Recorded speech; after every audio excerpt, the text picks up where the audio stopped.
नमस्कार दोस्तों, मैं doctor Sanjay Arora Ayurveda for wellness में आपका स्वागत करता हूं। दोस्तों, आज हम बात करेंगे एक बहुत ही कॉमन टॉपिक की कि हमें सप्लीमेंट्स लेने चाहिए या नहीं लेने चाहिए। बहुत लोगों में कन्फ्यूज़न रहता है। तो सप्लीमेंट्स को लेने से पहले समझना ज़रूरी है कि सप्लीमेंट्स हम लेते किस लिए हैं। तो सप्लीमेंट्स लेने का जो मेन कारण रहता है वो होता है कि जो हम खाने में अपने न्यूट्रिशनल नीड पूरी नहीं कर पाते, जो भी हमारे खाने के लिए ज़रूरी एलिमेंट हैं, अगर वो हमारे खाने में नहीं मिल पाते तो हमें सप्लीमेंट का सहारा लेना पड़ता है।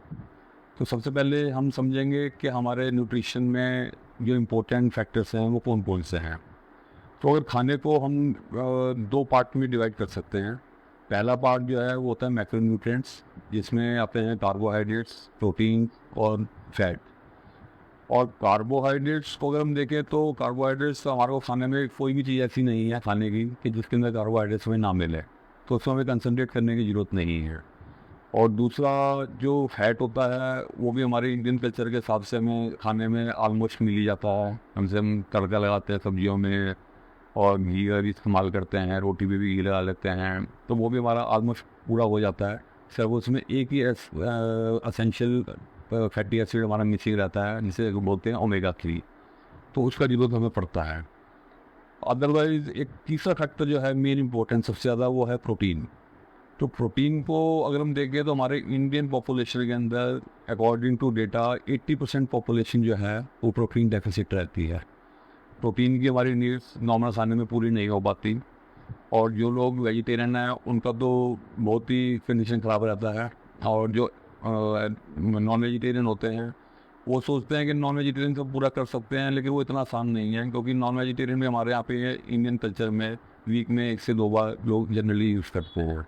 अब 1 से 2 बार अगर आप लोगे तो उससे आपकी ज़रूरत पूरी नहीं हो पाएगी, क्योंकि प्रोटीन डेली एसेंशियल एलिमेंट है, वो हमें डेली चाहिए।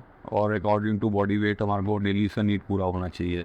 लेकिन जनरली लोगों का ये कमी रहता है, इसलिए 80% इंडियन पॉपुलेशन, क्योंकि वेजिटेरियन यहाँ ज़्यादा चलता है, तो इसकी डेफिसिटी रहती है। और अगर हम माइक्रो में जाएं तो माइक्रो में हमारे आते हैं विटामिन मिनरल्स, जो कि हमें फ्रूट एंड वेजिटेबल से मिलते हैं। और फ्रूट वेजिटेबल भी हम देखें तो अगर मेडिकल से के हिसाब से हम कैलकुलेट करें तो एक हेल्दी पर्सन को पर डे ½ kg से लेकर 1 kg तक fruit and vegetable proper quantity में लेना जरूरी है, तब जाके हम अपनी नीड पूरी कर सकते हैं। और भी नीड पूरी कर सकते हैं कि जिसमें variety of fruits and vegetable चाहिए, तो शायद नॉर्मल रूटीन में लोगों का डाइट में नहीं हो पाता। ऐसे इसमें कम से कम 5 types of fruit and vegetable रहना चाहिए, तो शायद इतना हर इंसान का नहीं हो पाता।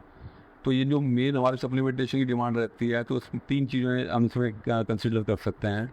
मैक्रो के अंदर प्रोटीन और ओमेगा 3, एंड माइक्रो के अंदर विटामिन और मिनरल्स। तो अब ये चीज़ देखें कि ये चीज़ क्या हम खाने से पूरी कर सकते हैं, या ऐसे सोचेंगे पहले जो लोग होते हैं और सप्लीमेंट तो आजकल ट्रेंड चल रहा है, लेकिन पहले भी तो लोग जीते थे, वो कैसे जीते थे।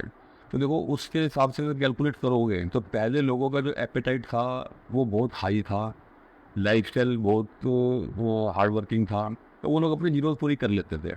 उनका मेहनत इतनी होती थी। अब आप भी अपने पेरेंट्स को देखोगे, अपने दादा दादी को देखोगे, तो उनका अपने टाइम पे एक टाइम पे 4-4 5-5 रोटी एक टाइम पे खाते थे। उसी के अकॉर्डिंग दाल सब्जी भी रहता था। हम लोग मीलों पैदल चलते थे, चलना फिरना होता था, और क्वालिटी कंसर्न बहुत था। जो खाने को मिलता था उसमें नेचुरल चीज़ें होती थी, ऑर्गेनिक। ऑर्गेनिक को बहुत हम हाइप करके बताते हैं। उस टाइम पे सारा खाना ही ऑर्गेनिक होता था, इतना ज़्यादा पेस्टिसाइड्स वगैरह का यूज़ नहीं किया जाता, केमिकल्स का यूज़ नहीं होता था, तो क्वालिटी भी बेटर थी और एपेटाइट भी हाई थे। एपेटाइट की वजह से लोगों की ज़रूरत पूरी हो जाती थी। लेकिन आज का जो समय चल रहा है, लोगों के एपेटाइट बहुत श्रिंक हो चुके हैं, एपेटाइट बहुत ही लो है। एक एक दो दो रोटी पे लोग जी रहे हैं सारा दिन के अंदर। 3 रोटी, 4 रोटी, 5 रोटी, 5 रोटी से ऊपर जाने वाले बहुत कम लोग ही मिलते हैं। तो अगर हम टोटल डाइट को कैलकुलेट करें तो उसमें हमारा प्रोटीन मिसिंग होगा ही होगा। जैसे एक 70 kg के पर्सन की मैं एवरेज नॉर्मल डाइट बताता हूँ आपको। तो जैसे मान लो दिन में 4 से 5 रोटी खा रहा है, एक टाइम पे दूध ले रहा है, 1 कटोरी सब्जी ले रहा है, 1 कटोरी दाल ले रहा है, और एक अपना नट्स वगैरह थोड़ा बहुत ले लिया। ये नॉर्मल एक एवरेज पर्सन की डाइट रहती है। तो इसमें आप कैलकुलेट करके देखोगे, उसने 5 से 6 रोटी लिया तो 18 से 20 ग्राम प्रोटीन उसका मिलेगा रोटी से, और 1 कटोरी दाल में 7 ग्राम प्रोटीन मिल जाएगा, और बाकी इसके 1 गिलास दूध में 250 ग्राम में 7 ग्राम प्रोटीन मिलेगा, तो एवरेज है वो 30-35 के आसपास में पहुंच पाएगा। और उसकी नीड 70 केजी के हिसाब से पर केजी 1 ग्राम के हिसाब से सबकी नीड होती है, तो उसको 70 ग्राम प्रोटीन चाहिए, लेकिन वो 35 ग्राम में ही उसका पूरा हो पाएगा, उससे ज़्यादा नहीं बढ़ पाएगा। अब अगर उसको 70 ग्राम हम बोलें पूरा करने के लिए, तो वो कैसे करेगा? डाइट डबल तो नहीं कर सकता, इतना भूख भी नहीं है इतनी, और अगर हम बोलेंगे तो 2 घंटे रोज एक्सरसाइज कर ले तो शायद वो भी पॉसिबल नहीं है, तो कैसे वो एपेटाइट पूरा करेगा? लेकिन बॉडी की नीड अकॉर्डिंग टू मेडिकल ये हमें चाहिए, तो उसके लिए फिर हमें प्रोटीन का सप्लीमेंट कोई ना कोई साथ में ऐड करना पड़ेगा, ताकि जो उसका डेफिसिट हो रहा है वो हम उसको वहाँ पर कवर कर सकें। और सेम अगर हम देखें ओमेगा 3, तो ओमेगा 3 के लिए हमारे पास जो ऑप्शन है वो वेजिटेरियन में, तो अगर सही पूछो तो वेजिटेरियन में आज की तारीख में कोई ऑप्शन नहीं है, तो वेजिटेरियन जो सोर्स होते हैं वो इनकम्प्लीट रहते हैं। इनकम्प्लीट इन द सेंस के जितना जैसे जो अमीनो एसिड्स का ओमेगा 3 का जो फॉर्म रहता है उसमें मैक्सिमम रिकमेंडेशन 1.6 mg की होती है। अब 1.6 mg के अंदर उसको जो कंटेंट मिलेगा ओमेगा 3 का वो बहुत ही पुअर है, अगर निगलेक्टेबल है, वो ले या ना ले कोई बहुत मेजर चेंज नहीं आता। दूसरा जो बेस्ट ऑप्शन आता है वो फ़िश ऑयल का आता है। तो फ़िश ऑयल के अंदर अगर आप 1 ग्राम EPA DHA की फॉर्म में अगर उसको कंप्लीट करते हैं, तब जाके आपकी ओमेगा की डेली एसेंशियल नीड पूरी होती है।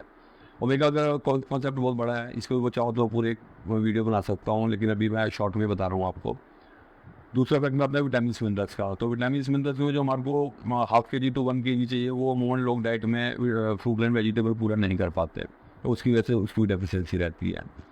तो अब यह है कि इसको पूरा कैसे किया जाए। तो सप्लीमेंटेशन आज की तारीख में एक इम्पोर्टेंट फैक्टर है। अगर ऐसे हम देखें तो खान पीने में हमारा खान पान चेंज हुआ है।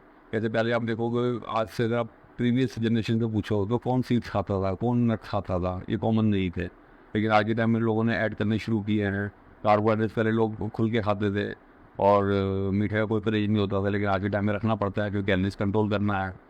तो कुल मिला के देखें तो हमें आज की तारीख में हेल्दी डाइट पैटर्न लेके चलना है, तो कैलोरीज को कम रखना पड़ेगा और प्रोटीन की डाइट को पूरा करना पड़ेगा और विटामिन मिनरल्स की डाइट को पूरा करना पड़ेगा। और ये 2 चीज़ हम पूरी कर लेते हैं तो एक हेल्दी लाइफ हम जी सकते हैं। तो फिर सीधा स्ट्रेट फॉरवर्ड, अगर हम लाइफ स्टाइल चेंज नहीं कर सकते, अपना एपेटाइट को नहीं बढ़ा सकते हैं, तो सीधा शॉर्ट सोल्यूशन है कि हम सप्लीमेंट का यूज़ करें। और सप्लीमेंट में जो मेन ध्यान देने वाली चीज़ है वो एक ही है कि जो सप्लीमेंट हमने लेना है वहाँ पे हमारा कंप्रोमाइज़ नहीं होना चाहिए। अच्छे ब्रांड की, अच्छी क्वालिटी का, एक प्रॉपर एप्रोप्रिएट जो हमारी बॉडी की नीड पूरी कर सके, एक डॉक्टर से कंसल्ट करके इसको हमें पूरा करना चाहिए, जिससे हमारे को मालूम चले कि हम अगर हमारा डाइट का ये नीड पूरा हो जाता है तो मैक्सिमम डिजीज से, जो कि आपके लॉन्ग टाइम में आपको बॉडी को इफेक्ट करता है, हमारी हेल्थ को इफेक्ट करता है, वो हम अपनी नीड पूरी कर सकते हैं। लेकिन अगर हम उसमें डेफिसिट रहेंगे तो शायद हम थोड़ा बहुत सर्वाइव कर लेंगे, ठीक है, यंग टाइम हमारा निकल जाएगा, लेकिन जैसे जैसे हम एल्डर एज में पहुँचेंगे तो हमें जो कॉम्प्लिकेशंस आएंगे ही आएंगे। तो उसके लिए ज़रूरी है कि हम थोड़ा सप्लीमेंट का सपोर्ट लें और बाकी डाइट की प्रायोरिटी रखें, डाइट में कंप्रोमाइज़ ना करें, डाइट जो हेल्दी है वो लेना ही है साथ में। लेकिन साथ में अगर सप्लीमेंटेशन हम ले लेते हैं तो उससे हम एक बेटर लाइफ अपनी जी सकते हैं। और इसके बारे में कोई आपकी जानकारी हो तो आप नीचे कमेंट बॉक्स में लिख करके अपना कोई क्वेश्चन पूछ सकते हैं। और इस वीडियो को आप लाइक करें, सब्सक्राइब करें, और ताकि इस तरह के इन्फॉर्मेटिव आपको वीडियोज़ आगे भी मिलती रहें। Thank you.